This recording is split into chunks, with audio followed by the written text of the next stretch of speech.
Raj TV நேயர்களுக்கு வணக்கம் and welcome to நடிகர் திலகம் சாவித்ரி. நம்ம நிகழ்ச்சியில் சாவித்ரி அவர்களுடைய திரை பயணத்தில் நடந்த பல சுவாரஸ்யமான விஷயங்களை பார்த்துட்டு இருக்கோம். இன்னைக்கு நிகழ்ச்சியிலும் உங்களுக்காகவே இன்னும் பல அற்புதமான விஷயங்கள்லாம் காத்துட்டு இருக்கு. வாங்க நம்ம நிகழ்ச்சிக்குள்ள போகலாம்.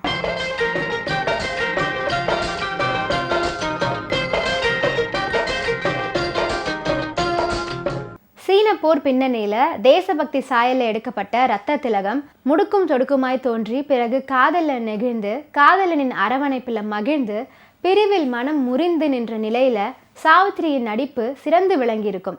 போர்க்காலத்துல ரகசியமாக உறவுகளை வெளியிடும் போது சாவித்திரி காட்டிய பரபரப்பு, இராணுவ விசாரணையில நிமிர்ந்து நின்று குற்றச்சாட்டுகளுக்கு பதிலளிக்கும் தோரணை, இறுதியில காதலனை சந்தித்து தேசபக்தியை வெளிப்படுத்தும் காட்சிகள், அது காட்டிய உறுதி, இப்படி எல்லாமே சேர்த்து சாவித்திரியின் சிறந்த நடிப்புக்கு சாட்சி இந்த படம் அப்படின்னே சொல்லலாம்.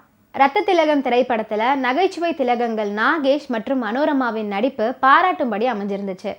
1963 ரத்த திலகம் என்ற திரைப்படத்துல அறிமுகமாகி அதன் பின் சிவாஜி கணேசன், எம்ஜிஆர் உள்பட பல தலைமுறை நடிகர்களுடன் நடித்த ஒரே நடிகர் மனோரமா அப்படிங்கிறது குறிப்பிட்டு சொல்ல வேண்டிய ஒரு விஷயம். பசுமை நிறைந்த நினைவுகளே, பாடி திறந்த பறவைகளே என்று ரத்த திலகம் படத்துல வரும் பாடல் பிடிக்காத மனிதர்களே இருக்க முடியாது. குமாரும் கமலாவும் கல்லூரியில பரஸ்பரம் செல்லமாக சண்டையிட்டு கொள்ளும் நண்பர்கள். ஒரு நாள் குமாரின் டைரியின் மூலமாக அவன் தன்னை காதலிப்பதை கமலா அறிந்து கொள்கிறாள். சாவித்திரியும் சிவாஜியும் காதலிக்கிறாங்க. ஆனா மறுநாளே அவர் பிறந்த ஊரான சீனாவுக்கு செல்ல வேண்டிய நிலை. குமார், நாம ஒருத்தரை புரிஞ்சுக்கிட்ட நேரம் பிரியா நேரமா இருக்கே என்று கமலா நெகிழ்கிறார். மறுநாள் கூடி பிரியும் விழாவில் பாட வேண்டிய பாடல் வரிகள் ஆரம்ப வரிகளான பசுமை நிறைந்த நினைவுகளை வரியை சிவாஜி பாடுகிறார். பாடித்திருந்த பறவைகளே என்ற வரிகளை சாவித்திரி அவர்கள் பாடுறாங்க. விழாவில் இருவரும் அப்பாடலை உருக்கமாக பாடுகிறார்கள். சாவித்திரி சீனாவுக்கு போகும் முன் சிவாஜியை பார்த்து கண் கலங்குகிறார். சிவாஜியும் அப்படியே. இருவரும் ஒருவரை ஒருவர் ஆற தழுவி கொள்கிறாங்க. அப்போது இந்திய சீனா போர் மூலப்போவதாக சிவாஜிக்கு தகவல் வருகிறது. இந்த பக்கம் சாவித்திரி சீனன் ஒருவரை திருமணம் செய்து கொண்டு இந்தியாவுக்கு உளவு சொல்றாங்க. சிவாஜி பெரிய இராணுவ அதிகாரியாகி பணியாற்றாரு. யுத்த காலத்துல சிவாஜி கைதாகிறார். அங்கிருந்து தப்பித்து செல்லும் போது சாவித்திரி ஒரு புதர்ல மயங்கி சோர்ந்து கிடப்பதை பார்க்கிறார். கமலா என்று அவர் மனம் ஒரு நொடி நெகிழ்கிறது. ஆனா தேச துரோகி என்று வெடித்து சாவித்திரியை ஏசுகிறார். குமார், இதயம் இல்லாதவர்கள் கண்கள் சொல்வதை மட்டும்தான் நம்புவாங்க. நீங்கள் இதயம் உள்ளவர், கொஞ்சம் இதயத்தை திறந்து வைத்து நான் சொல்வதை கேளுங்கள். இத்தனை நாள் உங்களுக்கு வந்த ரகசிய தகவல் அனைத்துமே நான் சொன்ன உளவுதான். இதை கேட்ட சிவாஜி சாவித்திரியை உருக்கமாக அணைக்க போகிறார். காதல் என்பது ஒரு அற்புதமான விஷயம் என்பதை குமாரும் கமலாவும் உணர்ந்து கொள்ளும் நேரம்தான் அது. தமிழ் திரையுலகில் 20 ஆண்டு காலம் ஈடு இணையற்ற கவிஞராக திகழ்ந்தார். 4000க்கும் மேற்பட்ட கவிதைகள், 5000க்கும் மேற்பட்ட திரை பாடல்களை எழுதியிருக்காரு. பராசக்தி, ரத்த திலகம், கருப்பு பணம், சூரியகாந்தி உள்ளிட்ட படங்கள்ல நடிச்சிருக்காரு. தமிழக அரசவை கவிஞராகவும் நியமிக்கப்பட்டார். கவியரசர் கண்ணதாசன் பாடல்களின் சக்கரவர்த்தியாக இன்றும் நினைக்கப்படுகிறார். அவர் எழுதிய அனைத்து பாடல்களும் காலம் கடந்தும் கேட்கப்படுகின்றன. கதை வசனகர்த்தா கண்ணதாசனுக்கு கூட சில வெற்றிகள் கிடைச்சது.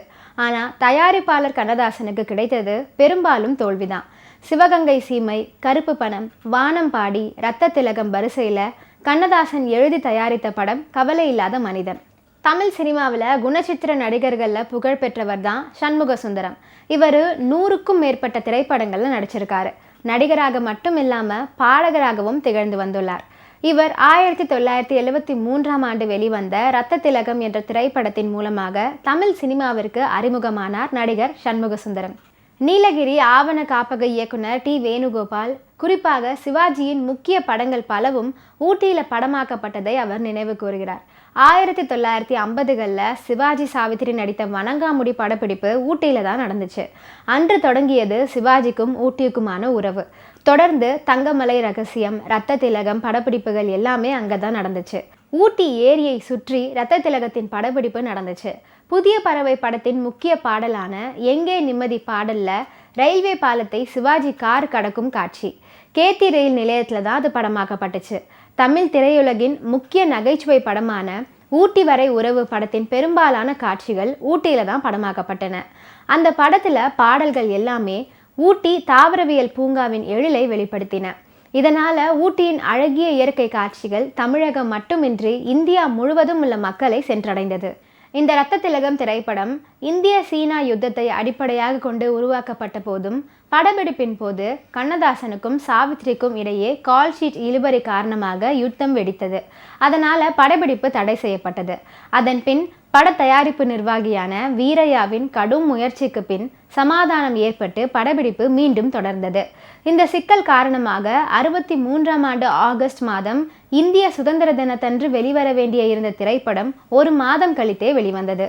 இந்த படத்தை இயக்கியவர் மராட்டியரும் வக்கீலுமான தாதா மிராசி ஆவார். படத்தை நல்ல முறையிலே இயக்கியிருந்தார். சிவாஜியும் சாவித்ரியும் சந்திக்கும் இறுதி காட்சியை விறுவிறுப்பாகவும் உணர்ச்சிகரமாகவும் இயக்கியிருந்தார். இரத்த திலகம் வெற்றி திலகத்தை கவிஞருக்கு இடாவிட்டாலும் கூட நடிப்பு பாடல்கள் என்பவற்றில் திலகமாக திகழ்ந்தது. இன்னைக்கு நடிகர் திலகம் சாவித்ரி நிகழ்ச்சியில் பல சுவாரஸ்யமான விஷயங்கள்லாம் பார்த்தோம். இதெல்லாம் பார்த்து ரசிச்சிருப்பீங்கன்னு நினைக்கிறேன். இந்த நிகழ்ச்சியை தொடர்ந்து பாருங்கள். நன்றி, வணக்கம்.